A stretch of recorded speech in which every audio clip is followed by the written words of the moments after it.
مودی کی ناکام خارجہ پالیسی کے برعکس پاکستان سفارتی محاذ پر عالمی توجہ کا مرکز بن گیا۔ مودی کی ناقص پالیسیوں اور ناکام سفارتکاری نے بھارت کو دنیا بھر میں غیر مؤثر بنا دیا۔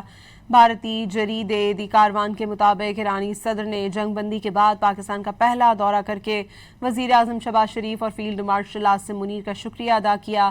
امریکہ نے بھی امن مذاکرات میں سہولت فراہم کرنے پر پاکستان کے کردار کی تعریف کی۔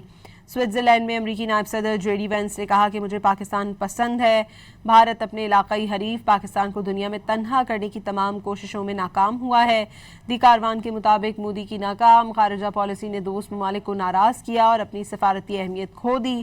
مودی سرکار کی اس پالیسی کی ایک بڑی وجہ ہندوتوا اور صہیونیت کے درمیان نظریاتی قربت بھی تھی۔ مودی کی ناکام خارجہ پالیسی کے برعکس پاکستان سفارتی محاذ پر عالمی توجہ کا مرکز بن گیا۔ مودی کی ناقص پالیسیوں اور ناکام سفارتکاری نے بھارت کو دنیا بھر میں غیر مؤثر بنا دیا۔ بھارتی جرید دی کاروان کے مطابق ایرانی صدر نے جنگ بندی کے بعد پاکستان کا پہلا دورہ کر کے وزیر اعظم شہباز شریف اور فیلڈ مارشل عاصم منیر کا شکریہ ادا کیا۔ امریکہ نے بھی امن مذاکرات میں سہولت فراہم کرنے پر پاکستان کے کردار کی تعریف کی۔ سوئٹزرلینڈ میں امریکی نائب صدر جے ڈی وینس نے کہا کہ مجھے پاکستان پسند ہے۔ بھارت اپنے علاقائی حریف پاکستان کو دنیا میں تنہا کرنے کی تمام کوششوں میں ناکام ہوا ہے۔ دی کاروان کے مطابق مودی کی ناکام خارجہ پالیسی نے دوست ممالک کو ناراض کیا اور اپنی سفارتی اہمیت کھو دی۔ مودی سرکار کی اس پالیسی کی ایک بڑی وجہ ہندوتوا اور صہیونیت کے درمیان نظریاتی قربت بھی تھی۔